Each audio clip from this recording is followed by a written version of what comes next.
在地人在地情，来看云林古溪的草岭石壁，有一间北天宫是拜先天上帝，因为帝爷公脚大蛇甲久，袂使拜红牛粿，所以在地人一地传一地，拢是做寿桃粿甲刺脚甲粿来拜拜。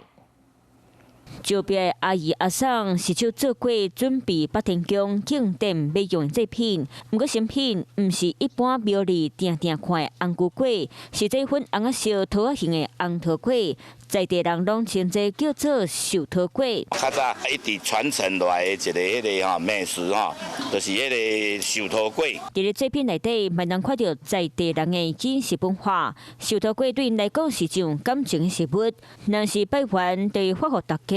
食平安，古早人若去转开啊，都无方便啊，用安尼准备去做点心、做饭包，传承下来。北天宫今年的宫庆已经圆满结束，不过伊嘛是邀请大家，当年咱人3月13，若是有时间到因遐参加祭典，顺续食过保平安。 Hello， 我是张新文。想要抢先掌握最及时的新闻资讯吗？赶快订阅、按赞、开启小铃铛，锁定华视新闻 YouTube 频道。